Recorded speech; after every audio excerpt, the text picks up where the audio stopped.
So after my bucolic autumn-fall color post last week, the other autumn weather has swooped in and is doing a major number on us.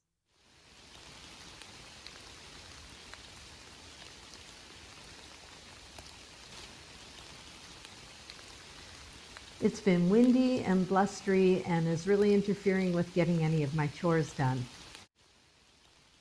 Okay, this is a woman clearly committed to her walnut harvest.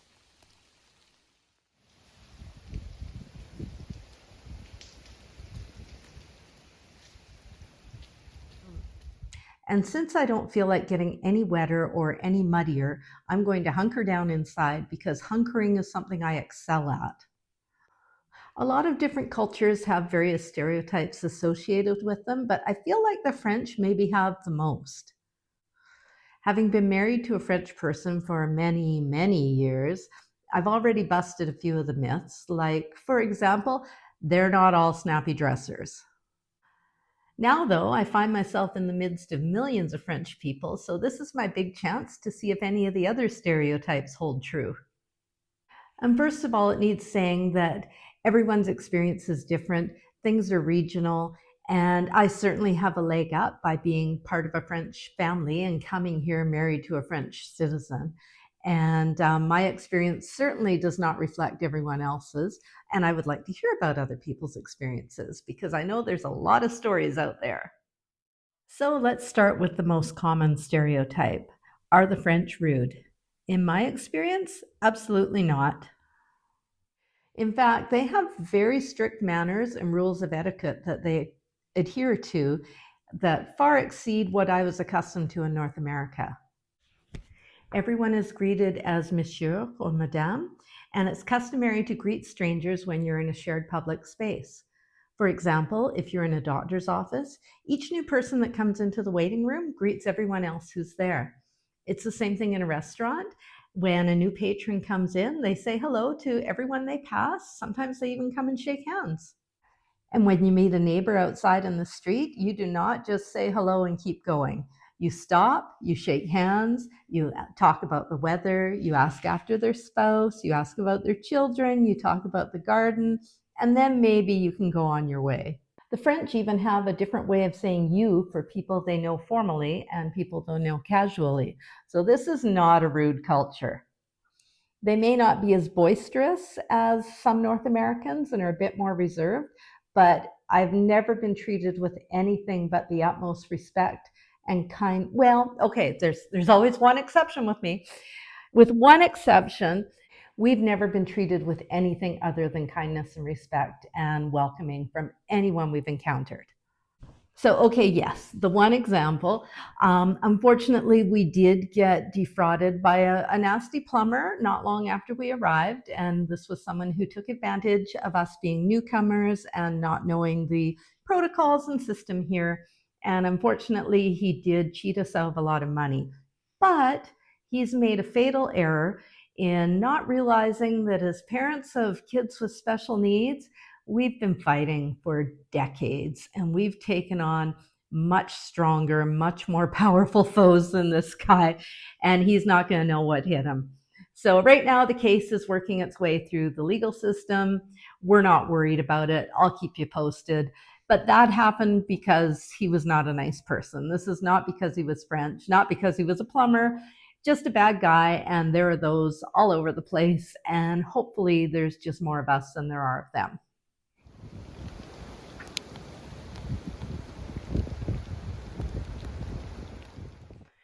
Here's another one. The French are snobs about their language. Again, this is maybe more regional because we're out in the country. And I do think people may have a different experience, say, somewhere like Paris or a larger center. But in my experience, people are no more snobby, I don't like that word, no more protective of their language than they would be in any other region. The only people who correct me when I speak French and don't do it right are people I know well and people that I have specifically asked to do that so I get better. I think Anglophones are just as protective of their language as the French are of their own. Plus, French does sound really nice, and it's a shame to have it butchered. My favorite example is always going to be the word for the dump. which is déchetterie. To me, that sounds like fancy dessert. I start every interaction with a stranger with Je suis une Canadienne stupide, which is I'm a stupid Canadian. That always brings a laugh, and I think more of a willingness to help me and be patient with me. I think it's important to own and recognize that in our communication issues, I'm the problem, not them. This is their country, their language, and it's my responsibility to learn it, and I'm trying my best. People are always so patient with me, and a lot of people speak English here, or some, due to social media and pop culture. And so people usually quite willingly switch to what English they have. I doggedly continue on with my weak French, and they steadfastly stick to their weak English. And so we have a backwards conversation, and who knows what's really said, but everyone's happy and getting along, and I get my croissant at the end of it, so it's all good.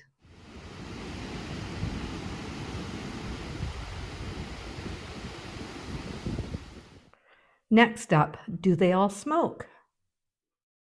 I looked at some recent stats, and it looks like about 12% of Americans and Canadians smoke, while about 34% of French smoke.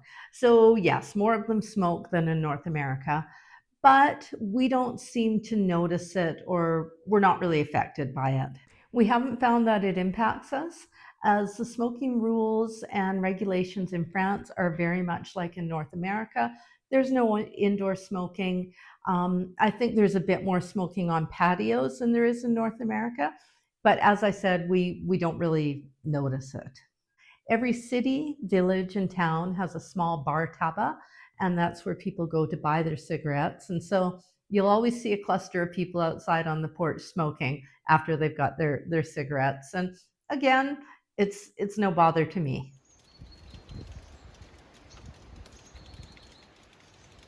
Okay, but what about the bureaucracy? There is a lot of bureaucracy in France, no question about it. But there are also a lot of tasks that are handled with much more efficiency than I ever experienced in Canada. For example, ID photos. France has photo booths stationed all over the country in grocery stores and convenience stores. They're part of a big network.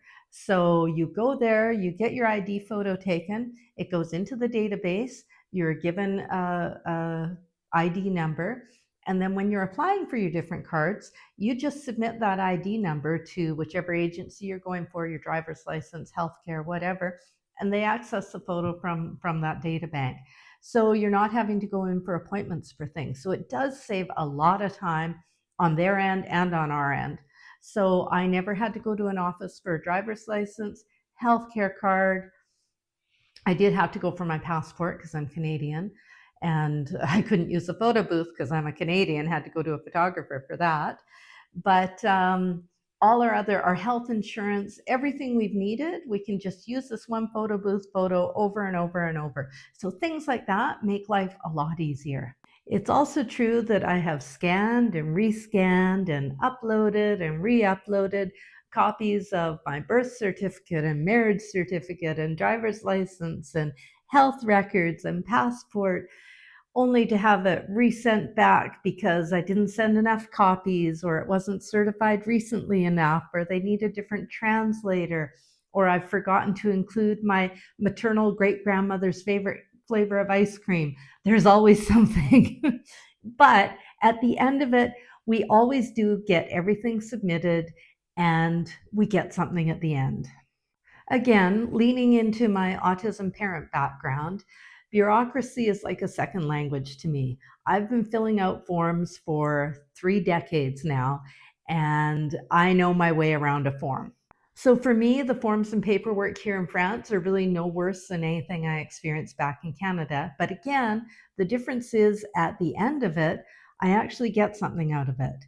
In Canada, I would spend hours and hours of blood and sweat and rage and tears trying to get all the information they needed, getting things signed, getting things notarized, resubmitting them, getting letters of support. And then at the end of it, I get a benevolent message that your application is complete and you've now successfully been added to the wait list. And don't call us, we'll call you. And mostly they never called. In France, it's true, we still have to put in an excruciating amount of time with paperwork and forms, but in the end, we get something, and usually relatively quickly. That's not to say there aren't wait lists in France. They definitely have their troubles here too. For example, dentistry is quite tricky here. But for the things we moved for, which were healthcare and social services, the difference between what is here and available and what we had in Canada is staggering. So I will fill out those forms with pleasure. Just bring them on.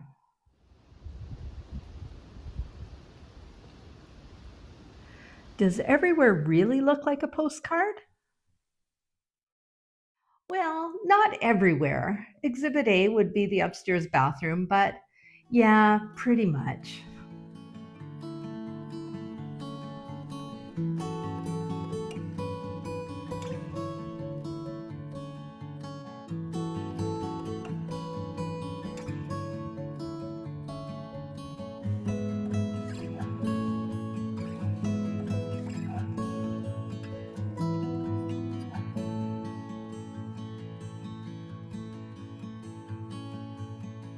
So, what about where you live? Pretty much every region has stereotypes about it. Are the ones in your area accurate? Drop a note in the comments. I'm interested to hear. In Canada, not everyone likes poutine. And contrary to the title of this channel, we don't all say a. I've never heard anyone say a boot, but we do say sorry an awful lot. Sorry. Thanks for watching. Have a good week, and I'll see you next week.